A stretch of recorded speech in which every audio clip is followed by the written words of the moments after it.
Buenas tardes, tengan todos ustedes. Con la lluvia presente, vamos a iniciar la charla de hoy.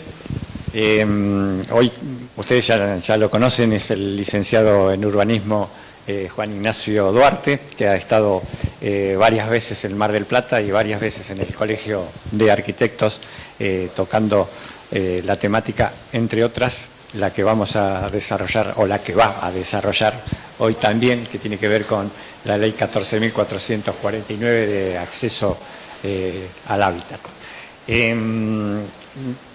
Lo que decimos, sabe mucho, ha estudiado, ha desarrollado este tema desde hace algunos años ya, por lo cual, entre las cosas que le solicitábamos era no solamente el marco legal de la 14.449, sino cuáles son las implementaciones que hoy en día se pueden ir dando, sobre qué cosas se están trabajando, y después vamos a abrir el debate, Juan, para que hagamos todas las preguntas que creamos posible.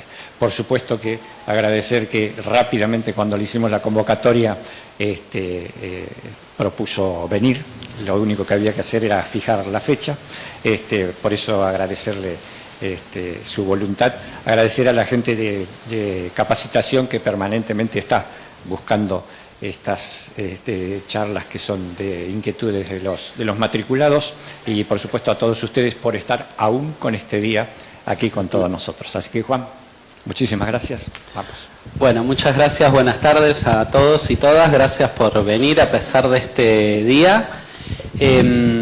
Gracias al colegio y a todas sus autoridades por la invitación.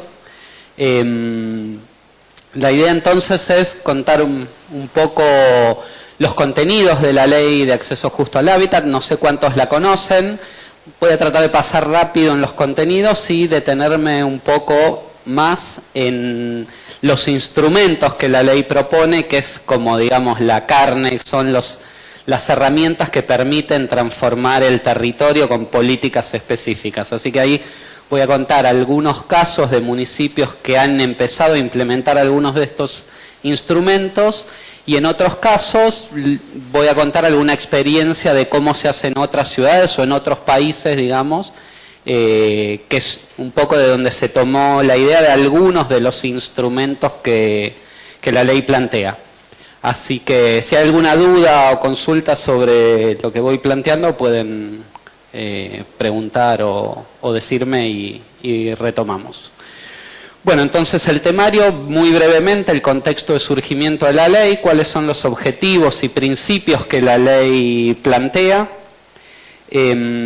los instrumentos de actuación previstos en la ley, y algunas experiencias de aplicación de esos instrumentos en municipios de la provincia de Buenos Aires. El contexto de surgimiento de la ley es el contexto no muy diferente al actual, digamos, de un fuerte déficit habitacional. En la provincia de Buenos Aires tenemos un 27% de hogares que padecen situaciones deficitarias, según la definición de déficit habitacional que el INDEC toma, que es una definición que está muy centrada en la calidad y las características de la vivienda, digamos, pero que no dice nada respecto a la inserción en la ciudad, digamos, si uno toma un concepto más amplio de la noción de hábitat digno en lugar del estricto de la vivienda, estos números inclusive podrían ser superiores. Pero bueno, el contexto es 1.300.000 hogares, o era, porque ya estamos más cerca del nuevo censo que del censo del 2010. Digamos que un 27% de los hogares de la provincia de Buenos Aires padecen situación de déficit habitacional. Ese es el promedio del país, es 27,2, así que la provincia refleja un poco el promedio que tiene el país. El déficit se divide entre aquellas viviendas que son recuperables, digamos, situaciones que se resuelven con mejoras en la vivienda existente o con la construcción de una nueva habitación o dos en la vivienda existente, y otra parte, eso es como el 60% del déficit total de la provincia, y el 40% se explica por la necesidad de viviendas nuevas. Digamos, ahí está un poco cómo se desagrega el déficit a nivel de cada uno de los hogares. Y también el censo refleja en la provincia de Buenos Aires 950.000 viviendas vacías, digamos. Que es cierto, muchas son viviendas de vacaciones, digamos, o segunda residencia, pero lo cierto es que también hay, y eso se ve en el censo nacional, cuando uno compara 2001 con 2010, un aumento de las viviendas vacías a nivel de todo el país. Otra situación del contexto importante que aparece con el censo 2010 tiene que ver con que cambia un poco la dinámica demográfica, digamos. Mientras entre el 91 y el 2001 los hogares y las viviendas crecían al mismo ritmo, 10,8% en el periodo y 10,9% los hogares, lo que vemos es que en el periodo 2001-2010 se dispara la creación de nuevos hogares, 22% contra el 12% de la población. Y ese es un tema importante porque lo que está marcando es una mayor demanda de vivienda, digamos, y una mayor demanda de suelo, y también la formación de hogares cada vez más pequeños, digamos, que habrá que ver qué pasa con el nuevo censo, pero es una tendencia clara que marcó el censo 2010. Después la imposibilidad de acceso a un terreno cada vez más fuerte, sobre todo a partir de octubre de 2013, que fue cuando se lanzó la modalidad en la que Procrear financiaba no solo la construcción de la vivienda, sino también la compra del terreno. Eso hizo disparar los precios de suelo en todo el país. Yo, de hecho, trabajé en un área que se creó para tratar de dar alguna respuesta a ese tema, y lo que hemos visto es que en todas las ciudades el lote más barato que había en Argentina, digamos, era un lote de 150.000 pesos, donde 3 meses antes quizás se conseguía por 60.000, 70.000, todo se fue al valor, digamos, al piso de lo que financiaba el Procrear, digamos. Y al día siguiente del sorteo, 60.000 familias en todo el país salieron a buscar un terreno y obviamente, sin haber aumentado antes la oferta de suelo, lo que pasó es que el precio del suelo se disparó. Hasta la llegada de Procrear, el crédito para sectores medios y populares era inaccesible. A mí me gusta decir que casi que el crédito hipotecario que había era para los hogares que podían calificar para un crédito eran aquellos que no necesitaban un crédito para comprar la vivienda, digamos, porque era tan alto el nivel de ingresos que se pedía que lo hacía imposible, digamos. Con el Procrear eso cambió, por lo menos con la versión, digamos, hasta 2016 de Procrear. Ahora con el cambio a UBA, en un principio había mejorado la posibilidad de ingreso, o se había mantenido la posibilidad de que los hogares accedieran, pero el tema del incremento de la cuota por el ajuste mensual que tiene la cuota hizo que eso se frenara. Inclusive después de la última devaluación, ya hoy creo que es imposible calificar para un crédito UBA si una familia gana menos de 90.000 pesos, con lo cual otra vez el crédito se ha hecho inaccesible, con la diferencia que antes era con cuota fija y ahora es con una cuota que se ajusta al ritmo de la inflación, digamos. Y el otro elemento que me interesa resaltar del contexto es una débil o inadecuada regulación del mercado de suelo por parte del Estado, digamos. Donde hay, muchas veces es inadecuada, en otros lados no hay, o tiene una debilidad que hace que, digamos, no haya regulación y los precios del suelo estén todo el tiempo elevándose sin demasiado control por el Estado, lo que hace cada vez más difícil que las familias accedan a un lugar en la ciudad. Y también un mercado de alquileres desregulado con fuertes barreras al ingreso. Inclusive hay unos estudios a partir de la discusión que se está dando de la nueva ley de alquileres, de la Asociación Nacional de Inquilinos, no me acuerdo exactamente el nombre, pero hay 2 estudios muy interesantes que marcan cómo se va dificultando cada vez más el acceso al mercado de alquileres para las familias argentinas. Bueno, la ley entonces de acceso justo al hábitat lo que hace es cumplimentar lo que la Constitución Provincial en su inciso 7, artículo 36, plantea, que es que garantiza el acceso a la vivienda única y determina que una ley especial debía reglamentar las condiciones de ejercicio de esa garantía. La Constitución es del 94 y hasta el 2012 que se sancionó la ley de hábitat, esa ley no había sido sancionada, así que esta ley lo que viene a hacer es a reglamentar ese derecho garantizado en la Constitución provincial. Y lo hace de una manera interesante porque sale del contexto de la vivienda propiamente como hecho constructivo y lo que plantea es la idea de acceso al hábitat, no solo el acceso a la vivienda, lo cual va en línea con lo que se viene planteando desde hace bastante tiempo, que es, digamos, hay que dejar de hablar de déficit de vivienda y empezar a hablar de déficit urbano habitacional. La ley está estructurada en 3 bloques y contiene 6 capítulos.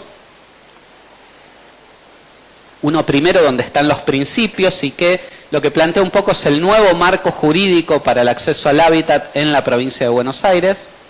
Un segundo bloque donde se definen las directrices generales que deben seguir las políticas de hábitat y ahí se definen prioridades y modalidades de acción para el Estado. Cuando digo el Estado es la provincia de Buenos Aires y los 135 municipios que son un actor fundamental de la ley, digamos, podríamos decir que la ley es básicamente una caja de herramientas para que los municipios hagan política de hábitat.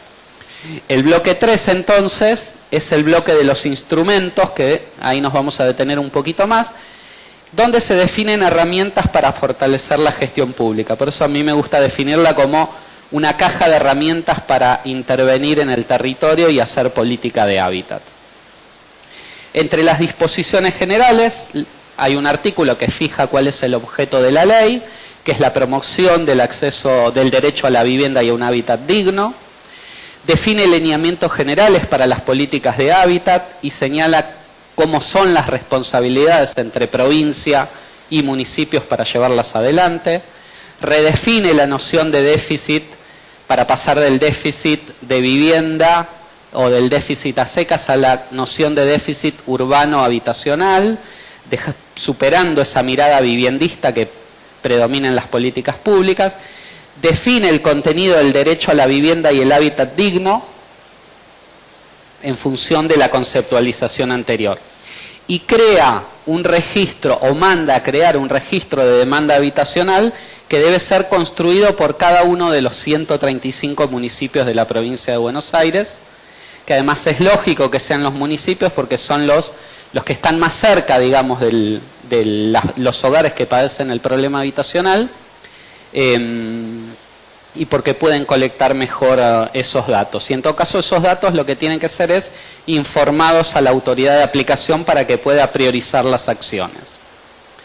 Entre los lineamientos generales, la ley lo que plantea es proveer suelo urbanizable, tanto en centros urbanos como en zonas rurales, desarrollar nuevas áreas residenciales mediante la construcción de conjuntos urbanísticos completos o de desarrollo progresivo. Lo de completos tiene que ver con que sean conjuntos urbanísticos con acceso a infraestructura, con acceso a equipamiento, a espacios verdes y espacios públicos adecuados. Y la idea de desarrollo progresivo es una idea que la ley incorpora, a diferencia de la 8912, que exige la construcción de toda la infraestructura antes de que se puedan vender los lotes. Lo que la ley de hábitat viene a plantear es la posibilidad de que en un marco acordado hay 2 años de plazo para hacer la urbanización, digamos. Eso es a lo que llama desarrollo progresivo. Después vamos a ver cómo eso se materializa en los convenios. Ejecutar proyectos de integración sociourbanísticas de villas y asentamientos precarios es otra de los ejes importantes de la ley.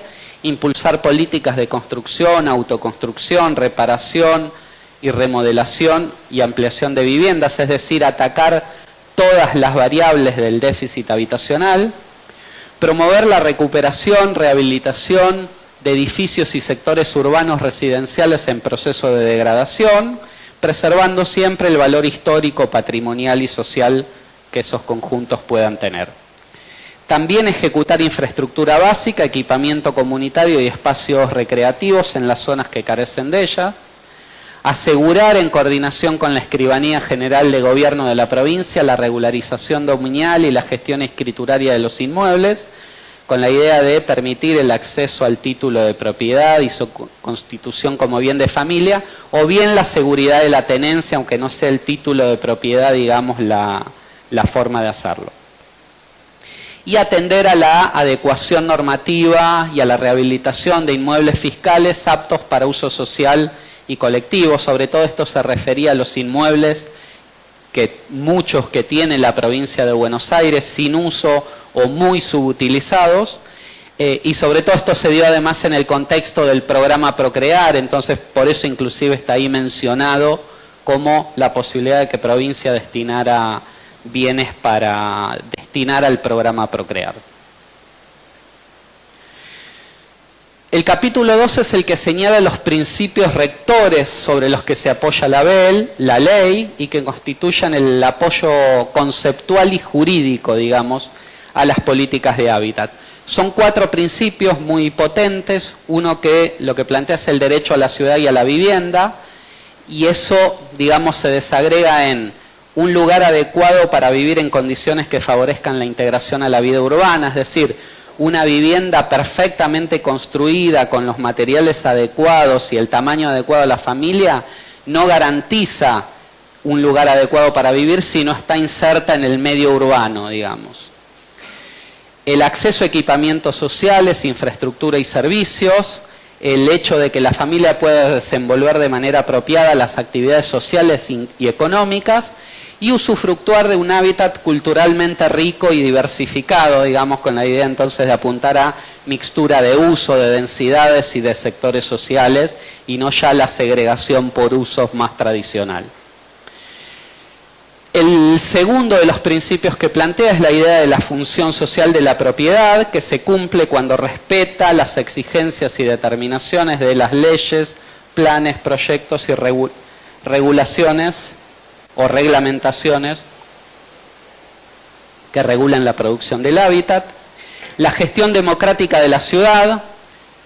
La ley tiene un fuerte componente y exigencia de que las políticas de hábitat sean construidas con el conjunto de la comunidad, y hay un capítulo particular para el caso de la urbanización de villas y asentamientos, donde se exige inclusive la constitución de una mesa de gestión, y en cada uno de los municipios el Consejo Municipal de Hábitat, y del que también vamos a ver hay un Consejo Provincial que funciona a nivel provincial.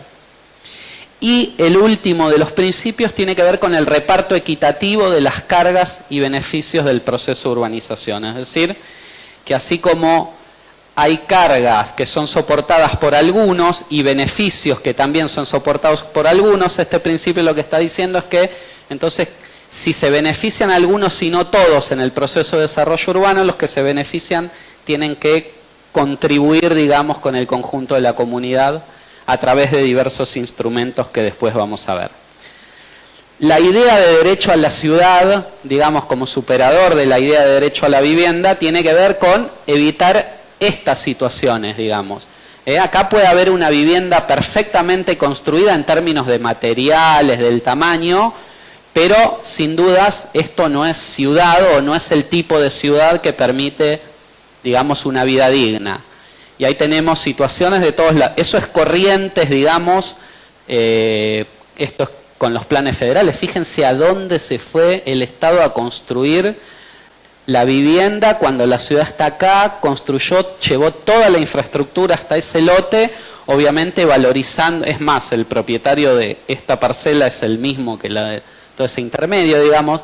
No, yo no juzgo, digamos, la actitud inteligente del propietario, sino el estado bobo, digamos, que permite que esas cosas se desarrollen. Esto es el Miña Casa, Miña Vida en Brasil. Esto es la construcción masiva de viviendas en Chile. Eso es en México, en el medio del desierto. Bueno, esto es tirar al infinito, construir viviendas al infinito, sin ciudad. Eso es México.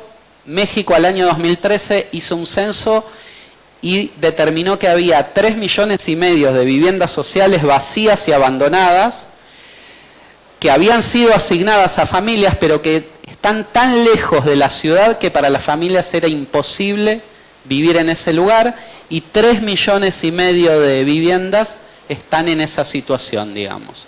Entonces, la idea de entender al hábitat también como una inserción adecuada en la ciudad y como la construcción de ciudad, tiene que ver con superar esto. Y esa es la idea un poco de, entonces, el concepto de derecho a la ciudad, como superador de la idea de vivienda.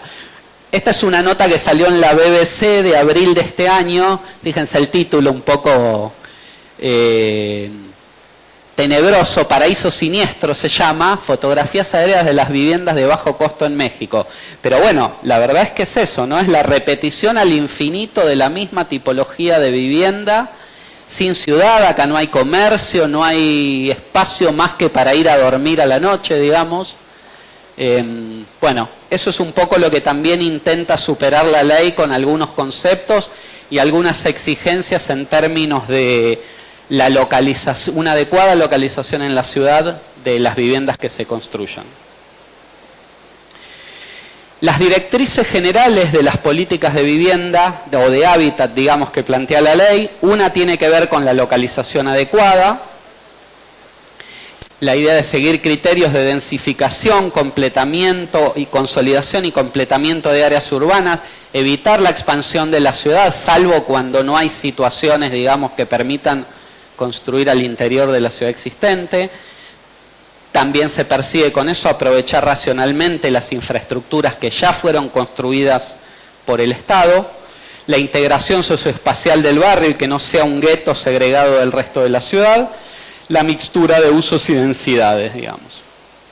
Y perseguir la idea de riqueza y complejidad de la vida urbana que se da cuando hay mixtura de usos, de densidades, cuando no solo es un barrio donde la gente va a dormir, sino que inclusive hay actividad económica, se puede trabajar, hay esparcimiento. La promoción de la justa distribución de las cargas y beneficios está también como una directriz general de las políticas de hábitat, el fortalecimiento de la regulación pública sobre el suelo, y entonces de ahí viene la idea de plantear instrumentos de recuperación de la valorización inmobiliaria,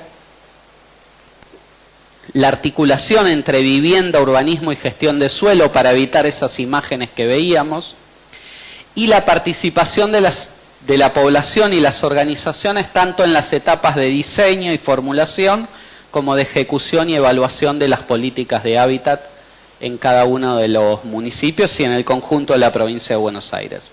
La regulación de la tenencia de la tierra y la reurbanización de villas y asentamientos precarios, la diversificación de respuestas para atender a las distintas demandas, no es solo construir vivienda nueva, lo que se demanda, digamos, para mejorar el hábitat del conjunto de la comunidad, revalorizar los procesos de autogestión y cooperativismo y apoyarlos con políticas concretas y con instrumentos concretos, y la evaluación permanente de las políticas y acciones implementadas. ¿Cuáles son los instrumentos de actuación que la ley plantea, digamos, que es un poco después de los principios que son el apoyo jurídico y conceptual de la ley? Acá está, digamos, la caja de herramientas concreta para intervenir. El primero tiene que ver con la producción social del hábitat, y ahí hay un fuerte énfasis en la creación de un programa, que es el programa Lotes con Servicios, que está definido en el artículo 17 de la ley. Ahí se define cuáles son las condiciones para que los proyectos puedan ser admitidos. Está la posibilidad de que los proyectos tengan normas diferentes, tanto en términos de densidad como de medidas mínimas de frente y superficie de los lotes. Sí.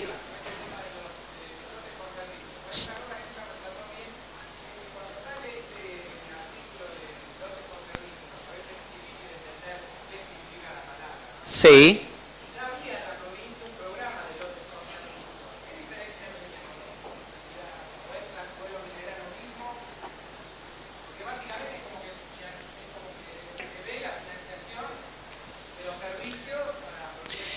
Sí, la diferencia, digamos, es que primero se pueden admitir parcelas diferentes que las de la 8912. La otra es que al estar en el marco de la ley también tiene algún financiamiento con fondos, inclusive ahora está difícil conseguir fondos en provincia, en nación, pero cuando había algunos fondos, los municipios por ahí tenían tierra o compraban o incorporaban tierra de alguna manera, pero no podían costear la infraestructura y el fondo fiduciario lo que permitía es entregarle al municipio dinero para ejecutar esas obras de infraestructura. Así que básicamente la diferencia tiene que ver con eso y con poder combinarla con algunos instrumentos. Ahora vamos a ver cómo los consorcios urbanísticos son una opción que se puede combinar con el programa de lotes con servicios. Y más allá de no cumplir con todas las condiciones de la ley y con la construcción de la totalidad de la infraestructura al momento de que se empiece a habitar, sí debe haber un proyecto urbano integral que asegure que de manera progresiva se alcancen las condiciones adecuadas, digamos, similares a las que exige la ley. Y básicamente lo que aparece ahí es el plazo de 24 meses para ejecutar esas obras de infraestructura básica, digamos, que son las infraestructuras que se exigen, digamos, agua, desagües cloacales, tendido eléctrico, pavimento o tratamiento de calles, forestación y señalización urbana, digamos. Y el emplazamiento del proyecto, esto está planteado también en la ley, tiene que ser apto para uso residencial, ubicado dentro del área urbana, preferentemente en zonas de completamiento y consolidación de tejido, o en su defecto en sectores adyacentes a las áreas urbanas, digamos. Y este es un ejemplo, porque en realidad este programa un poco lo que viene, es cierto que ya existía el programa Lotes con Servicios en el marco del Instituto de Vivienda, pero un poco lo que recupera es el saber hacer de las organizaciones de la sociedad civil, digamos. A mí me gusta mucho, esta es una experiencia de Madre Tierra, que es una ONG que trabaja en el oeste del conurbano bonaerense. Ese es un loteo que se hizo en Cuartel Quinto, en una localidad, digamos, de Moreno. Ese es el momento poco después de la compra de la fracción de tierra. Fíjense, ahí están trazadas recientemente las calles y el tendido eléctrico que se va completando. Eso es 2001. En 2002, ahí uno ya empieza a ver las primeras construcciones. En 2003 o 2004, 2003 es esa foto, el barrio ya está mucho más consolidado, hay mucha más gente viviendo. Y a lo largo del tiempo uno va a encontrar, en 2005 ya es un barrio, digamos, donde ya se construyeron las veredas, ya casi todos los lotes tienen una vivienda construida. Entonces, esta idea de la construcción y la urbanización, digamos, progresiva, un poco recupera esta práctica de los sectores populares, ¿no? Y si hoy uno va, digamos, es un barrio más de la ciudad. Este fue construido, se compró con fondos de la propia organización y que después pagaron los adjudicatarios de esos lotes, digamos, y después inclusive se combinó en algún momento con el programa de construcción de viviendas, emergencia habitacional, donde construían a través de cooperativas, digamos.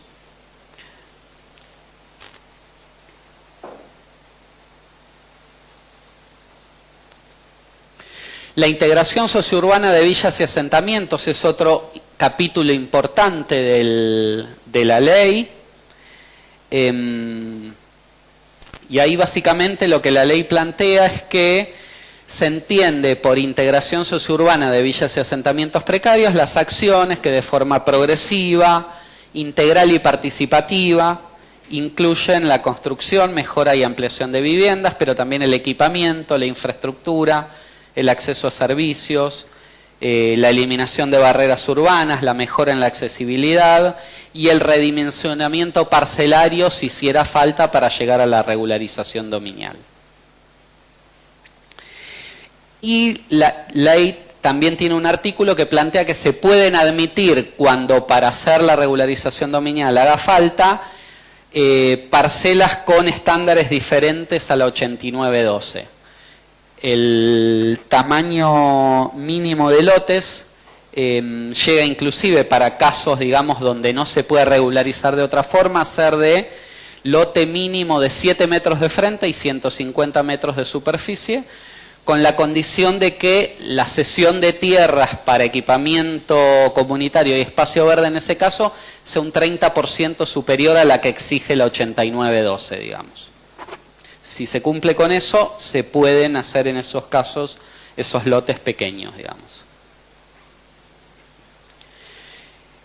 Y el otro punto importante que plantea es que para implementar la integración sociourbana en cualquiera de estos barrios hay que constituir una mesa de gestión con representantes del barrio, con representantes de la autoridad de aplicación provincial, del municipio, del poder legislativo, inclusive del defensor del pueblo, digamos.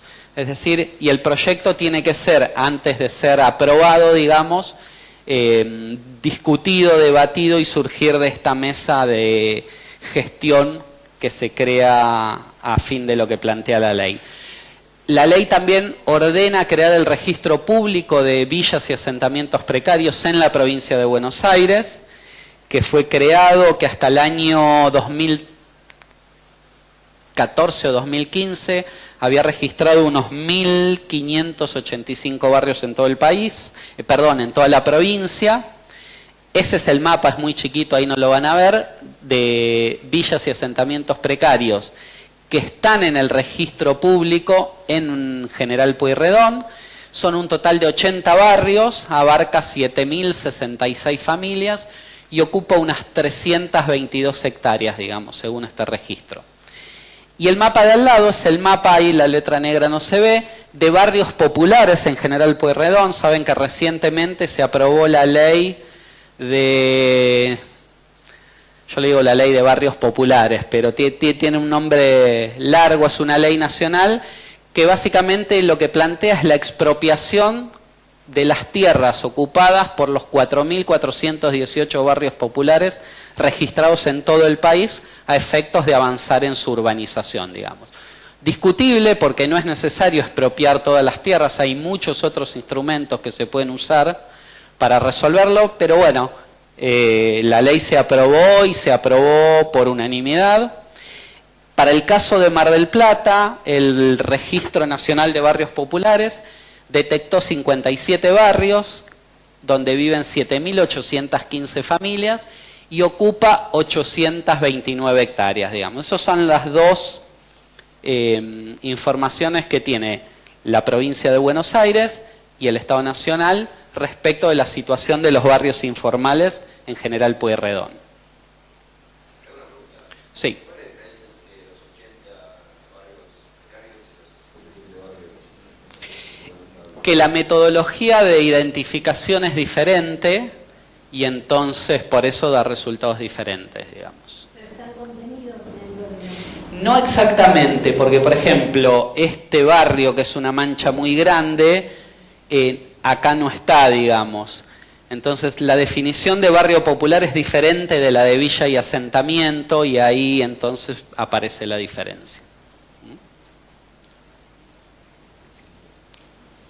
De todos modos, más allá de las diferencias, hay por dónde empezar y para entretenerse, ¿no? Para...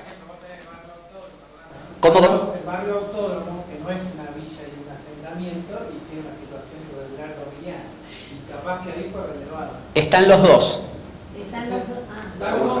Barrio Autódromo está ahí y está en el de Renavap también. Si superpones las dos situaciones, ¿cuánto te da? Porque ahí se está repitiendo. Sí, no lo hice, pero se puede hacer porque los dos están georreferenciados. Yo no tengo la base, le pedí a un amigo que las tenía que me pase los mapas por lo menos para mostrar, pero esto perfectamente se puede hacer, digamos. Además, para intervenir obviamente hay que hacer un trabajo de relevamiento en cada uno de los barrios, que el Renavap, bueno, el registro también, algunos datos tienen, pero acá inclusive se hizo con relevamiento familia a familia, para conocer las situaciones y las necesidades. Pero cada uno de estos barrios requiere, además porque lo manda la ley, crear una mesa de participación, de gestión para cada uno de los barrios, elaborar el proyecto y empezar a ejecutarlo.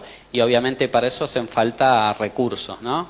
Y sabemos que urbanizar villas y asentamientos o barrios populares sale 3 veces más caro que si uno interviniera antes de que ocurrieran esas situaciones. Algunos dicen que hasta 6 veces más caro cuesta urbanizar cuando la gente ya está viviendo que si uno hubiese intervenido desde el inicio.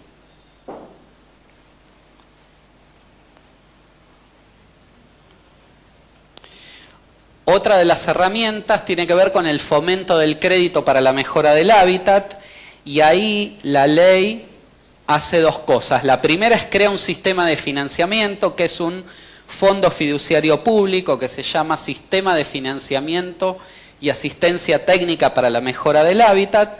Es un fondo fiduciario administrado por el Banco Provincia, digamos, pero el que, digamos, lo conduce es la Subsecretaría de... Sí, cambió tantas veces de nombre que ya no me acuerdo cuál es el nombre oficial, pero es Subsecretaría Social de Tierras, Urbanismo y Vivienda, que ahora no está más en infraestructura, sino que está en desarrollo social, pero otra parte está en infraestructura y el LIBO está en infraestructura. Entonces, en lugar de concentrar toda la política urbana y habitacional en un organismo, ahora está más partida, digamos, lo cual dificulta un poco más las intervenciones. No es que antes de eso era fantástico, pero, digamos, el camino se va tornando más complejo. Y el fondeo del sistema de financiamiento, desde el año 2013, tiene una contribución adicional del 50% sobre el impuesto inmobiliario a terrenos baldíos que se destina al fondo fiduciario.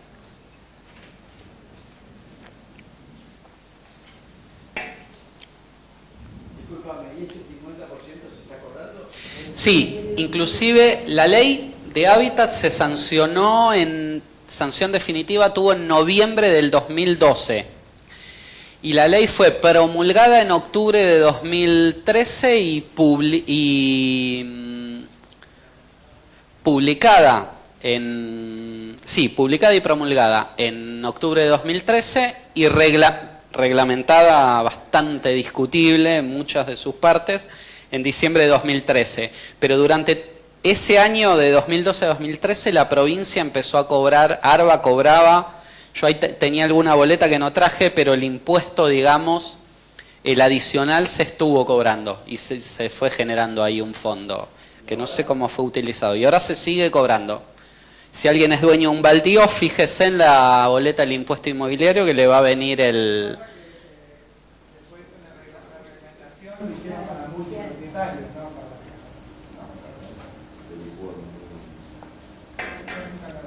No, es para todos los baldíos, ¿eh? Sí.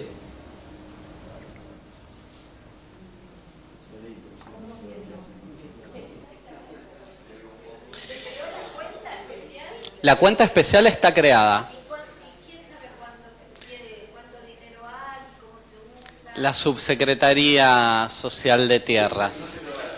Yo nunca vi rendiciones. Inclusive sé que el Consejo Provincial ha pedido varias veces y no ha logrado... No tiene.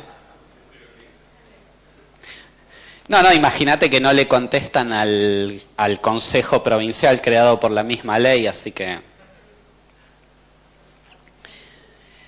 Otro de los elementos importantes son las zonas de promoción del hábitat social.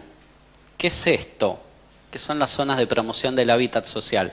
Básicamente es la inclusión en los usos del suelo, en el zoning, en el Código de Planeamiento Urbano, de un uso que está destinado a tierras para construir viviendas sociales si se trata de vacíos o para regularizar viviendas si se trata de tierras ocupadas, digamos. Básicamente es una herramienta que se usaba que se usó mucho o que se usa, digamos, en Brasil, que está en el Estatuto de la Ciudad, que permite eso, reservar, digamos, así como el zoning define el R3, el R4B, el C, el D, es decir, bueno, para la vivienda de interés social también hay que reservar un lugar porque si no, no tiene lugar en la ciudad, digamos. Y obviamente eso debería estar siempre relacionado con el incremento poblacional, digamos, y cruzado con las características sociales de esa población, digamos.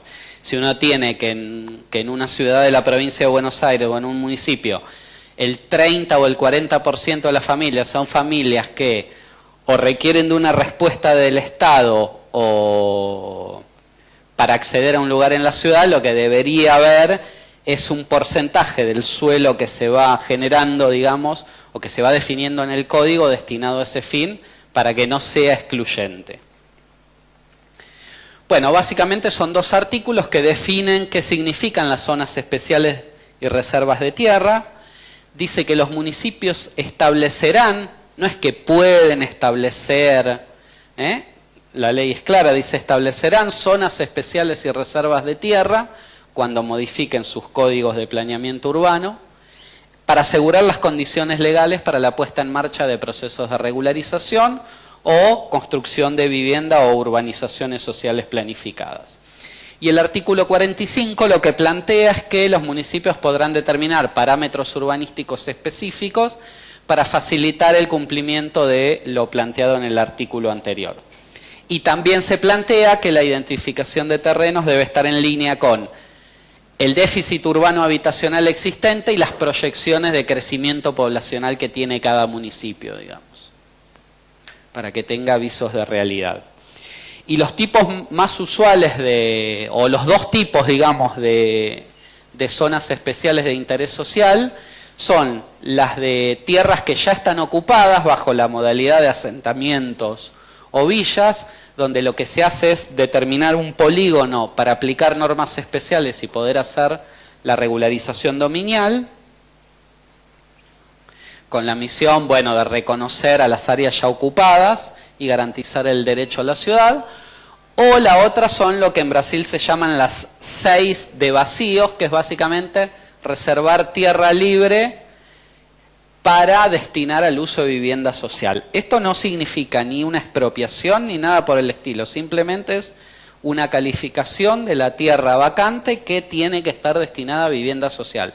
Después hay que ver cómo el Estado adquiere esa tierra, digamos, si la compra, si la negocia con el privado.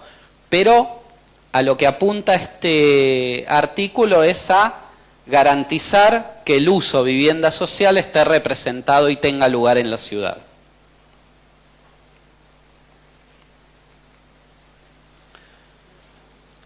Básicamente para garantizar y ampliar la oferta de tierra urbanizada para nuevas viviendas de interés social. Acá algunos ejemplos, digamos, de cómo se usa en Brasil, en áreas ya ocupadas, para garantizar, digamos, la regularización de las viviendas. Y también como aumento de la oferta de suelo para BIS. Ese es el mapa de São Paulo, Brasil, donde 964 áreas fueron calificadas como zonas especiales de interés social en el código o en el plan director, digamos, del año 2002. El 10% del territorio del municipio de San Pablo fue calificado como área de 6, de regularización las que estaban ocupadas y de reserva de tierras las más oscuras, que es para garantizar tierra para construir vivienda social. Y el aprendizaje de la experiencia brasileña lo que plantea es que obviamente no alcanza con la calificación o la inclusión en el zoning de esta zona, sino que después hay que tener una política efectiva para adquirir esa tierra o ponerla, digamos, para la construcción de vivienda social. Donde hubo participación activa del poder público como mediador, funcionó mejor. En el caso de Diadema, que es otro municipio del área metropolitana de San Pablo, el 70% de las tierras que se calificaron bajo la figura del 6 fueron negociadas y adquiridas por el municipio, digamos. Ahora, si el municipio solo se queda en calificar esas tierras y después no hace nada más, no va a pasar demasiado, digamos. Es decir, es un paso importante, pero no definitivo, digamos, para lograr el objetivo.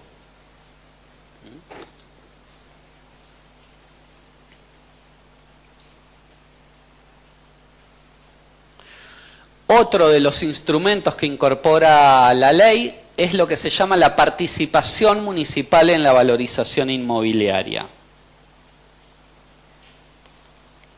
¿Qué es esto? Básicamente es que cuando hay acciones del Estado municipal que valorizan la propiedad inmueble, ya sea por cambios en la zonificación, en la intensidad de usos de suelo o en el tipo de usos de suelo que se puede dar a los terrenos, o mediante la construcción de obras públicas, lo que la ley plantea es que los municipios deben utilizar este mecanismo y recuperar como mínimo el 10% de la valorización generada, y el tope es el 35%, digamos. Y ahí la ley también es clara, no es que dice que los municipios podrán, sino que obliga a que los municipios utilicen este instrumento. Que después, digamos, en la realidad uno ve que no son muchos los que lo utilizan, a pesar de que empiezan a aparecer algunos, decir mucho sería como mucho, pero algunos municipios empiezan a utilizar esta herramienta y otros inclusive la han usado antes de que existiera la ley, como por ejemplo el caso del municipio de Trenquelauquen, que desde el año 2009 utiliza lo que en la ley se llama participación municipal en la valorización inmobiliaria, que en el caso de Trenquelauquen es recuperación de plusvalías, y lo hace inclusive a través del instrumento de la contribución por mejoras, que es un instrumento que los municipios usan fundamentalmente para recuperar la inversión en obras públicas, pavimento, redes de agua, cloacas, gas, etcétera. La valorización inmobiliaria que decías recién, la ley plantea que es del 10 al 35%. Lo que deben recuperar los municipios. ¿De qué? ¿Es el 10% del plusvalor o de qué parte? Sí, del plusvalor. Por ejemplo, si una propiedad vale 10 y con un cambio normativo pasó a valer 100, 90, a 90 se le aplica la alícuota que va del 10 al 33%, al 35%. Hay que definir cómo se calcula eso, digamos. Se puede cobrar en tierra, la ley dice que se puede cobrar en tierra urbanizada en el mismo sector donde se genera la valorización, o en tierra en otro sector del municipio de valor equivalente, en dinero, o que va a un fondo especial que es del municipio, porque este instrumento es para que apliquen los municipios.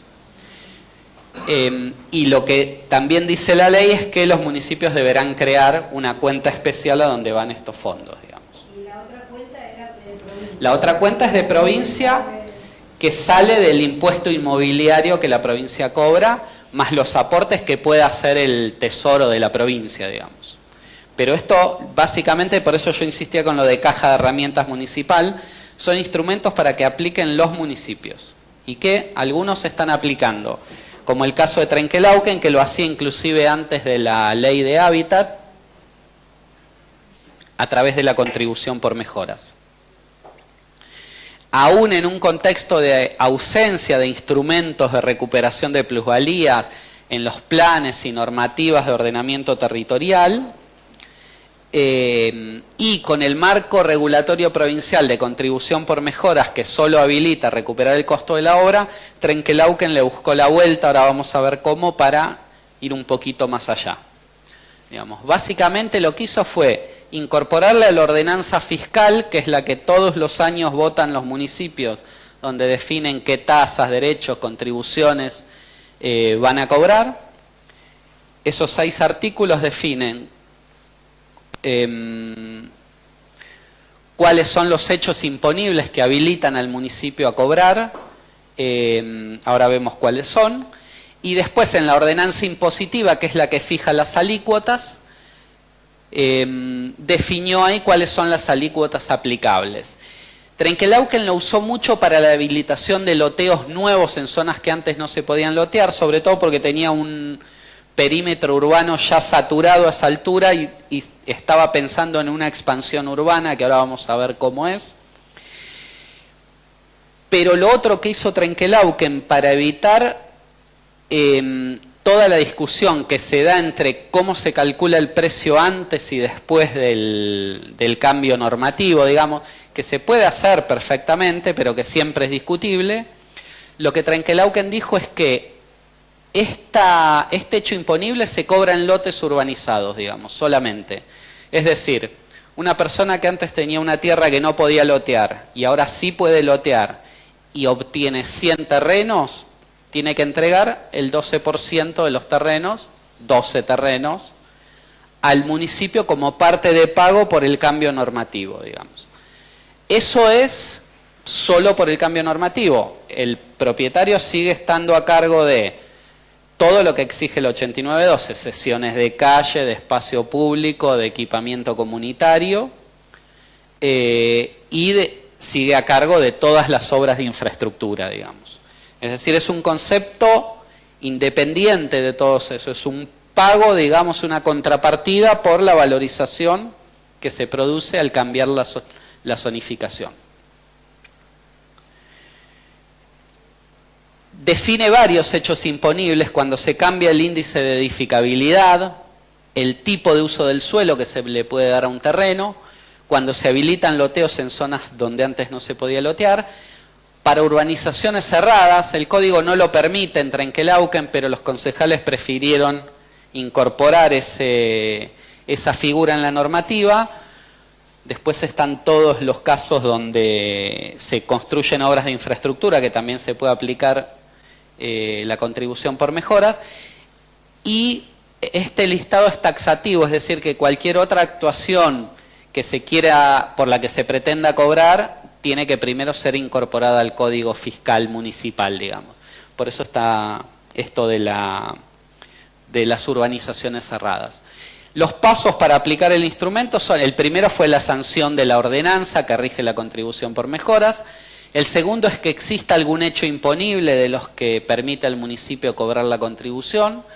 El tercero es que es el momento de exigibilidad, digamos, que es cuando el propietario presenta el plano para que el municipio le habilite el loteo.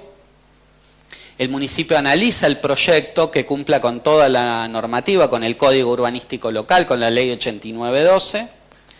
Se calcula la contribución por mejora a pagar por el propietario, es el 12% del total de lotes que surgen del loteo. Le da la opción de elegir la forma de pago de la infraestructura. ¿Por qué? Porque, como les decía, la infraestructura está a cargo del propietario o desarrollador del terreno. Pero como el municipio tiene una gran capacidad de ejecutar obra pública, de hecho el servicio de agua y cloacas es municipal, fue estatizado en la década del 90, entonces el municipio ofrece, inclusive tiene una planta hormigonera propia, así que construye mucha obra pública, ofrece a los privados la posibilidad de que las obras de infraestructura las ejecute el municipio y se las cobra al privado, en valor, digamos, en función del presupuesto que el municipio define, o con más tierra, digamos. Le ofrece también esa opción al propietario y que suele ser la más elegida, digamos, porque obviamente implica que no hay que hacer un desembolso en dinero, sino simplemente pagar con parte de la tierra. Una vez que todo eso está acordado, se firma el convenio entre el Ejecutivo y el propietario y se sanciona la ordenanza que convalida ese convenio y que incorpora los terrenos al municipio, digamos. En el convenio también se define dónde van a estar localizados los terrenos y finalmente se escrituran los terrenos a nombre del municipio. Veamos un caso. Esa mancha amarilla que ahí apenas se ve es el perímetro urbano de Trenkelauken al año 2009. Ese predio que vamos a ver es uno donde se aplicó la contribución por mejoras. Fue un cambio de zonificación, era una zona deportiva recreativa y se transformó en residencial 3, es decir, que puede ser loteada para vivienda con esos indicadores urbanísticos. Del loteo se obtienen un total de 112 lotes, que son esos que están ahí. El 12% de la contribución da como pago 13 terrenos que pasan a ser del municipio.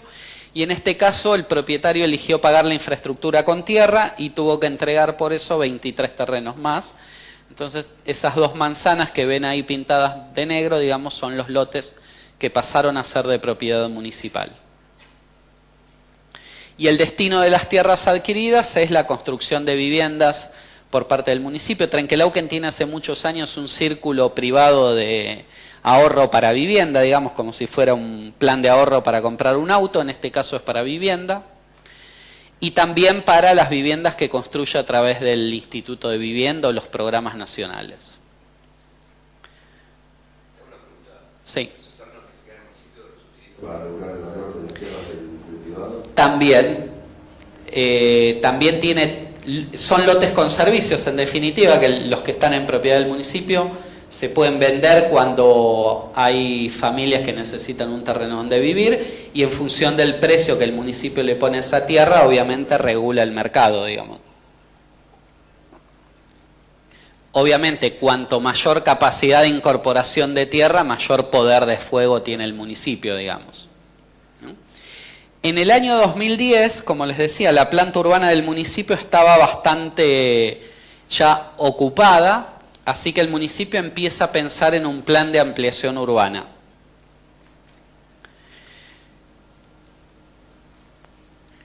Esta es la ruta 5 que va, bueno, Buenos Aires hacia acá y acá Santa Rosa. Esta es la ruta 33, Rosario Bahía Blanca. Así que ni para el sur ni para el oeste era una buena decisión que el municipio creciera para no traspasar la ruta. Además acá tiene el parque industrial, acá el aeródromo, así que... Y por otro lado, para el este había un sector inundable. Así que estaba claro que el sector para crecer era hacia el norte de la ciudad. Entonces, el municipio definió, fíjense, todo eso que está en rosa es la ampliación urbana, son 700 hectáreas. Eso alcanza, si no cambian mucho los parámetros de crecimiento de la ciudad, para que el municipio absorba los próximos 40 años de crecimiento poblacional. Y obviamente esto está dividido en etapas, no es que si hoy viene un propietario acá a querer lotear, se lo habilitan. La primera etapa es esta, y hasta que no esté completada en un 70%, digamos, no se va a habilitar un nuevo sector, digamos. Ahí está entonces el sector de ampliación urbana. Se hizo un plan director que lo hizo la Universidad Nacional de La Plata. Ahora, ¿qué hizo el municipio antes de anunciar hacia dónde iba a ser el crecimiento de la ciudad? Salió a comprar tierra rural, digamos. El intendente le pidió un préstamo al Banco Provincia y logró comprar 88 hectáreas de tierra acá adentro, digamos, como tierra rural. Esta era tierra zonificada como área complementaria o como área rural. Permutó, en un caso había una propietaria que no quería dinero, quería 3 viviendas a cambio para darle una a cada uno de sus hijos, así que ahí consiguió 10 hectáreas más. Y después lo que hace es, en las tierras de privados, aplicar la figura de la contribución por mejoras, digamos. Entonces, bueno, este es un detalle, digamos, de lo que es la primera etapa. Fíjense, el municipio compró en 2008 50 hectáreas a $13.000 la hectárea. Eso es, digamos, valor de suelo rural con un poquito de expectativa, pero básicamente suelo rural. En 2009 compró 20 hectáreas más a $10.000 la hectárea y en 2010 compró 18 hectáreas más, que totalizan los 88, a $12.000 la hectárea.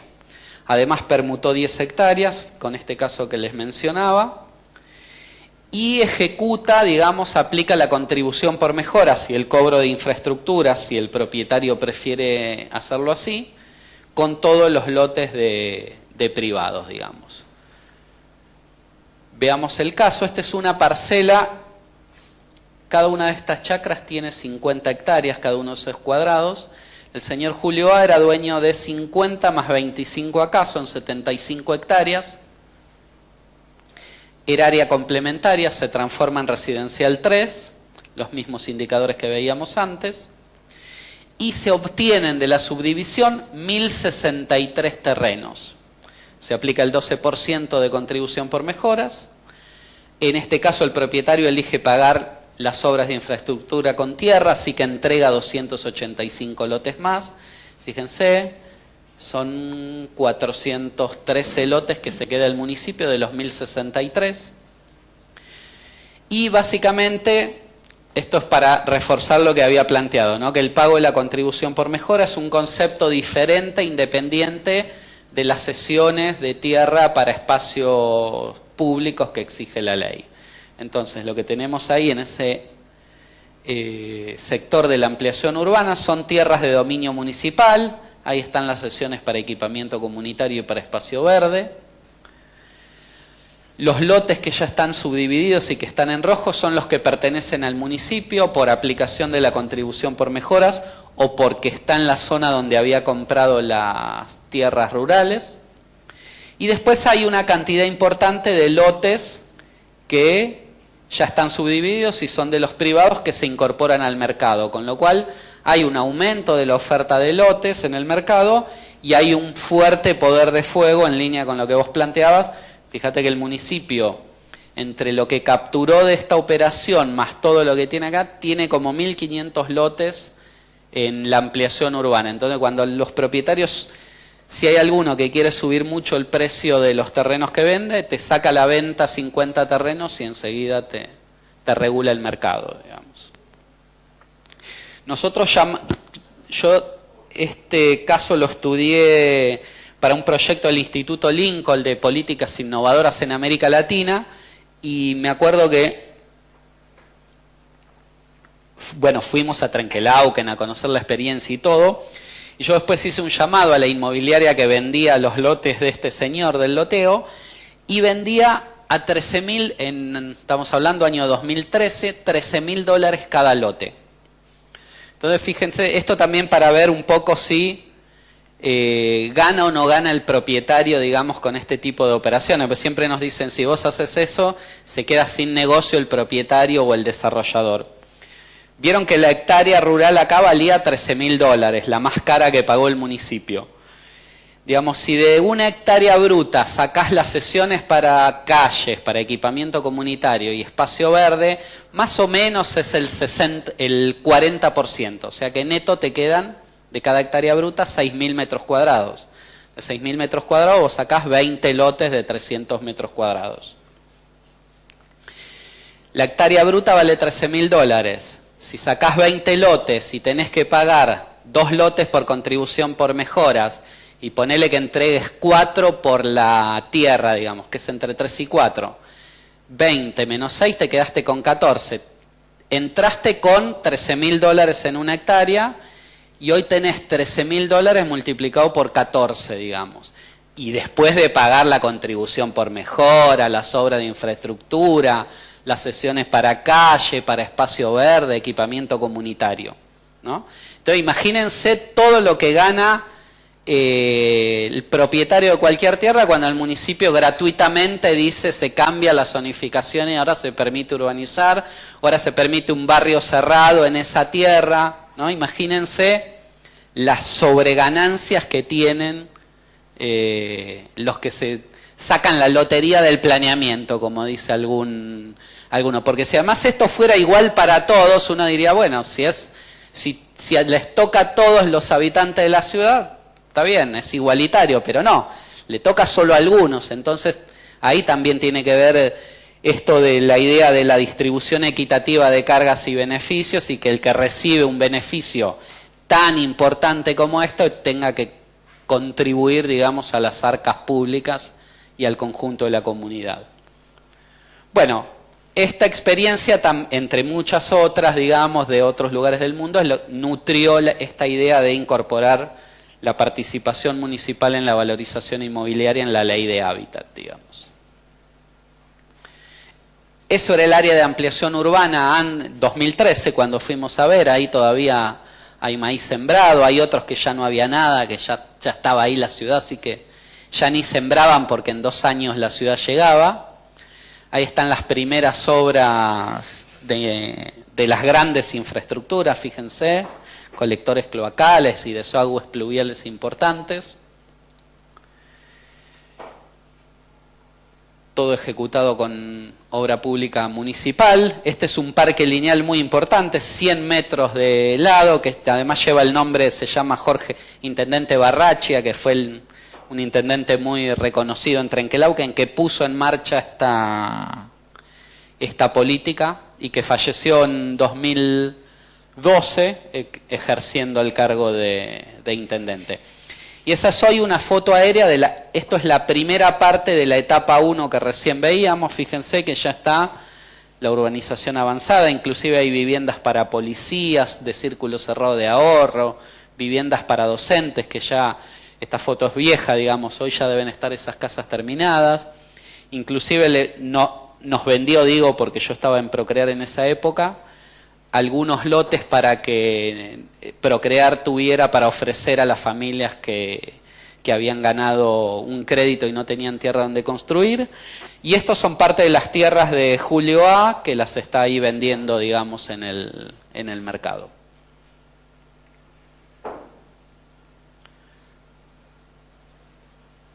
Bueno, y esa es un poco la propuesta urbanística del área de ampliación urbana. No es que son todos lotes de vivienda individual, sino que sobre las avenidas hay edificios.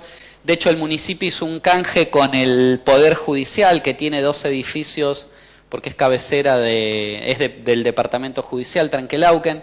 Entonces, tiene 2 edificios en el centro que ya les queda chico. Entonces, el acuerdo fue que el Poder Judicial le transfiere al municipio esos 2 edificios en el centro y a cambio el municipio le da 2 hectáreas urbanizadas, digamos, en el área de ampliación urbana, que también sirve para calificar el área, para que sea un proyecto ancla, digamos, y para que no sea solo una ciudad dormitorio, entonces que sea una ciudad viva, con gente trabajando y viviendo en el lugar. Así que un poco la imagen objetivo del plan es esta, digamos. Otro ejemplo, no tan avanzado como el de Trenquelauquen, el municipio de Mercedes, también en la provincia de Buenos Aires, sancionó en la ordenanza fiscal que rige para este año el derecho de participación municipal en la valorización inmobiliaria. Bueno, nada, no les voy a leer, pero ahí básicamente dice que se establece el derecho de participación municipal en la valorización inmobiliaria, que se aplicará para estos hechos generadores, que son básicamente los 8 hechos generadores que están definidos en el artículo 46 de la Ley de Acceso Justo al Hábitat, que es cuando se cambia de área rural a área complementaria o área urbana, cuando se autoriza un mayor aprovechamiento de las parcelas, elevando FOS, densidad, cuando se modifica el régimen de usos del suelo, cuando se ejecutan obras públicas y no se utilizó para financiarla la contribución por mejoras, cuando hay construcción de equipamiento comunitario o cuando hay actuaciones administrativas que viabilizan grandes proyectos. Y después hay otra más genérica que dice todo otro hecho, obra, acción o decisión administrativa que permita en conjunto individualmente incrementar el valor del inmueble por permitir un uso más rentable o el incremento del aprovechamiento del mismo, digamos. Es decir que prácticamente todas las actuaciones municipales están ahí cubiertas. Después define cuál es la base imponible. Básicamente, ahora vamos a ver en la ordenanza tarifaria, es el 20% de la valorización para los casos, excepto para el incremento de edificabilidad, que es del 15%. Cuando mandamos la ordenanza al Consejo pusimos el 30%, y bueno, finalmente el Consejo en la discusión, 30 y 20 para el incremento de edificabilidad y volvió con 20 y 15, digamos. Pero bueno, uno en estas cosas siempre tiene que ir un poquito más arriba, porque después en la discusión siempre tiende a bajar ese proceso, ese porcentaje, digamos.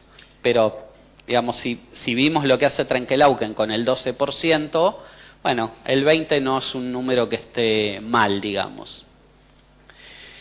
Bueno, también esto obliga que cuando hay alguno de estos hechos generadores, el municipio inscribe en el folio de matrícula municipal una nota que dice que ese inmueble es sujeto, digamos, del pago de este tributo.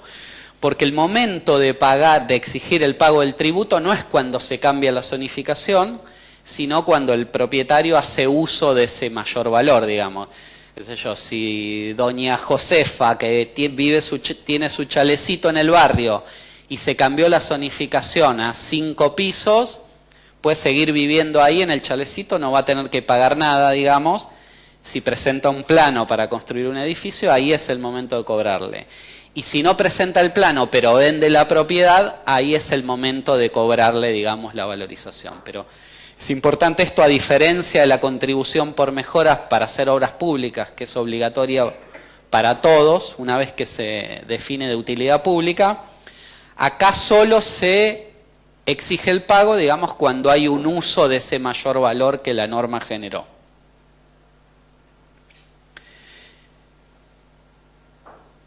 Bueno, y ahí explica cómo se tiene que notificar a los propietarios que son pasibles de la aplicación de este tributo, y también obliga a que el municipio difunda con 2 avisos en periódicos de alta difusión, en este caso en Mercedes, de todos los inmuebles que son sujeto del tributo y cuánto, digamos, es lo que tienen que pagar. Bueno, acá está lo del momento de exigibilidad que ya lo planteé, y después acá hay una explicación de cómo se calcula el precio original y el nuevo precio cuando hay que cobrar, digamos, en dinero. No me voy a detener en eso ahora. Se crea una comisión municipal para hacer las tasaciones, que inclusive incluye al Colegio de Martilleros de la zona para hacerlas, pero también está planteado al modelo Trenkelauken, digamos, que cuando se lotean zonas que antes no se podían lotear, la exigencia del pago es en lotes urbanizados, digamos. De hecho, ahora vamos a ver para unos convenios urbanísticos que se hicieron para el programa Lotes con Servicios, el cobro es directamente en tierra, en lotes, digamos. Por edificabilidad y que por otro motivo de la habitación de los terrenos. Si permitís cambiar usos del suelo, sí, no sé, de industria, comercio, de cualquier uso que permita un mayor aprovechamiento. Y después todo lo que es, digamos, cambio de las medidas de los lotes.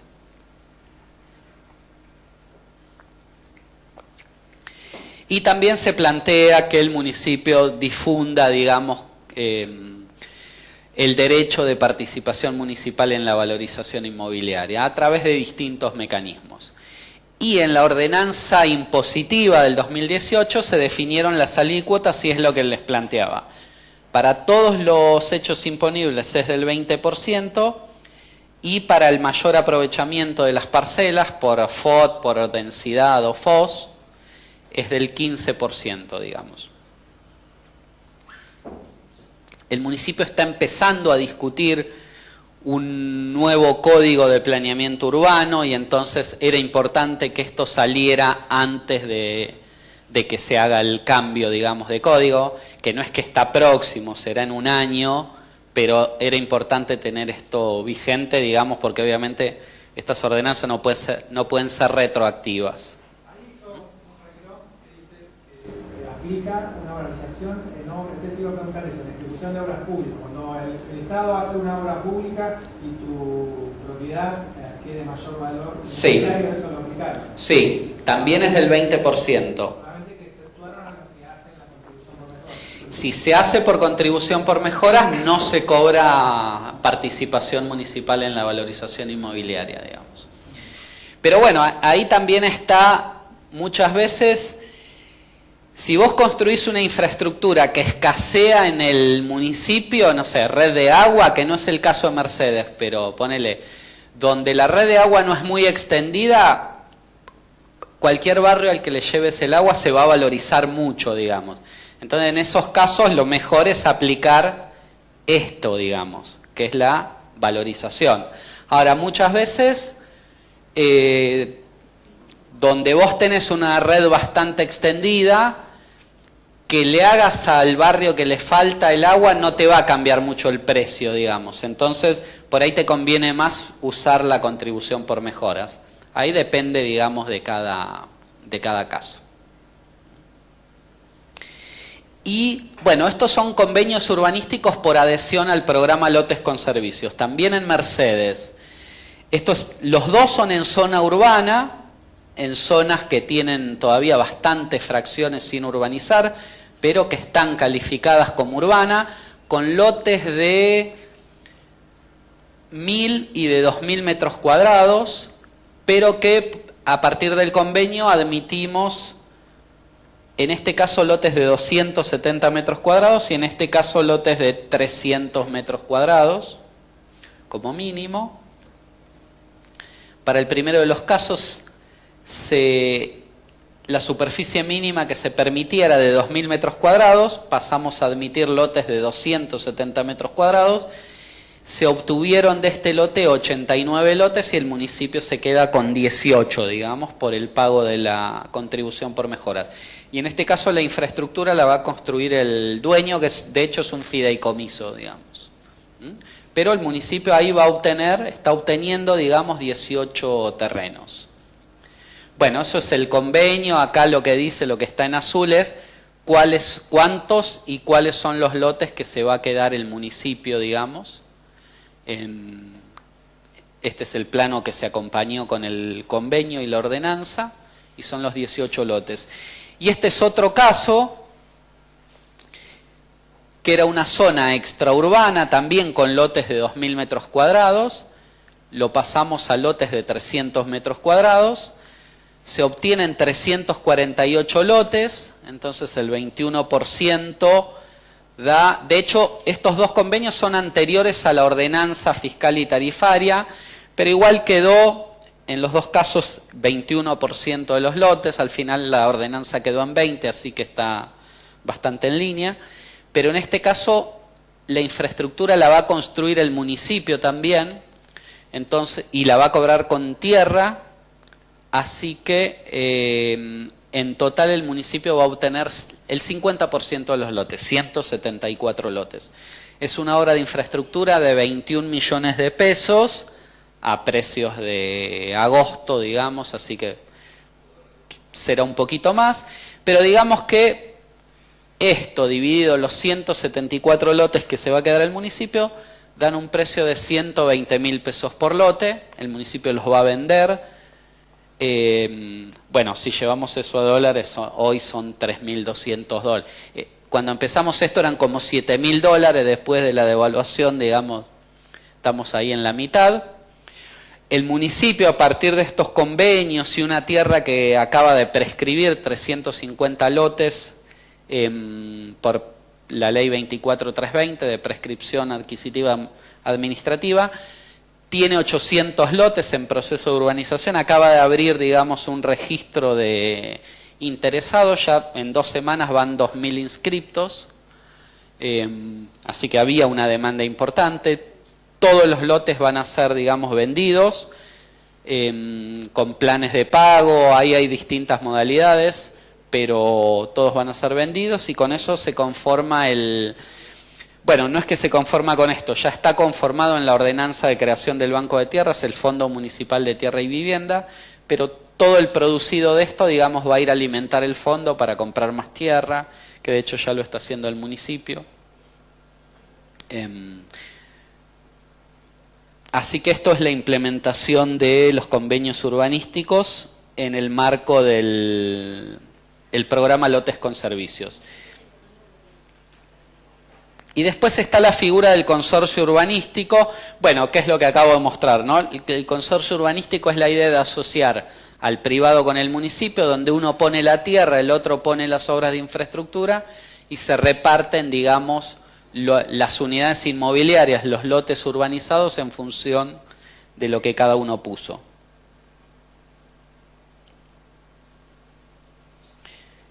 Y los otros instrumentos que hay son la gestión democrática y participación, donde ahí se crea el Consejo Provincial de Tierra y Vivienda, los consejos locales, y después hay un artículo que lo que hace es modificar básicamente la parte de movilización de suelo de la 89.2, el artículo 84 a 92, que se redactan de manera más clara. Básicamente ahí está la idea del reajuste de tierras o englobamiento parcelario, que es como se llama en la 89.12, y la movilización del suelo ocioso. para los interesados en conocer la ley y sus instrumentos, hay varias publicaciones. Es un libro publicado por la Cámara de Diputados de Luciano Scatolini, está el manual que publicó. Todos estos, no sé, pero estos 3 están en PDF en la web si los buscan, el manual de Madre Tierra y el FOTIVBA, y 2 manuales del CELS, uno de la ley en general y otro de herramientas específicas. Acá está el reajuste de tierras, la participación municipal en la valorización inmobiliaria y la movilización de suelo y la aplicación del impuesto progresivo. En estos 2 casos es la del CELS, Centro de Estudios Legales y Sociales, y en este caso es la de Madre Tierra, digamos. Igual, si quieren, me escriben al mail, se los puedo pasar por mail cualquiera de los trabajos. Inclusive yo tengo una versión, la versión final en Word, así que al que le interese también se los puedo pasar. Es un libro que no se vende, digamos, es gratuito, así que... Bueno, y además, ¿por qué es importante? Por esto que decía de las dificultades, digamos, hoy de conseguir recursos para tierra, vivienda y hábitat, digamos, y el panorama preocupante. Este es un estudio que hicimos desde CIPEC y que lo que muestra es que de 2012 a 2017 el gasto del Estado nacional en hábitat, tanto el presupuesto definido por ley como las reasignaciones y el efectivamente ejecutado, viene cayendo, digamos, como porcentaje del gasto total nacional. Y lo que se está anunciando es que el presupuesto de 2019 tiene en las partidas de vivienda y urbanismo un 43% menos que lo que tenía en 2018, digamos. Es decir, hay un 56% de los recursos que había en el 2018. Y si tenés en cuenta una inflación del 50% que va a ser la de este año, digamos que va a haber el año que viene un cuarto del presupuesto que hubo este año, que ya venía bajando, digamos. Así que por eso es muy importante que los instrumentos de la ley puedan ser puestos en marcha, porque hay menos recursos estatales y la ley, la verdad es que tiene muchas herramientas para que los municipios puedan utilizar. El municipio de Mercedes, de hecho, en este panorama donde tanto nación como provincia le dijeron que no había recursos para vivienda, acaba de lanzar el programa Mi Casa, que básicamente es un programa de crédito hipotecario. La primera etapa es para trabajadores municipales, que ya se sortearon 10 créditos hipotecarios para trabajadores municipales que tuvieran terreno. La idea es después también usarlo con algunos de esos terrenos que el municipio va generando con las distintas herramientas que define. Y se acaba de anunciar otros 10 créditos hipotecarios más. Pero bueno, obviamente todo esto se hace con recursos municipales. Se imaginan que para el municipio de Mercedes, 20 créditos hipotecarios, que hoy deben ser 25 millones de pesos, es casi un cuarto de lo que tenía destinado a obra pública en 2018. Entonces, es un programa que la idea es que sea permanente, porque las familias van a ir pagando la cuota, digamos, y con eso se van a ir entregando otros créditos. Obviamente no alcanza para resolver todo el déficit, pero bueno, si uno empieza a combinar las distintas herramientas, recuperación de plusvalías, convenios urbanísticos, recupero de cuotas del plan de vivienda, uno empieza a tener ahí una masa de recursos municipales con los cuales podés ir implementando una política de hábitat consistente, digamos. Las herramientas están, lo que hace falta es decisión política para implementarlo, digamos.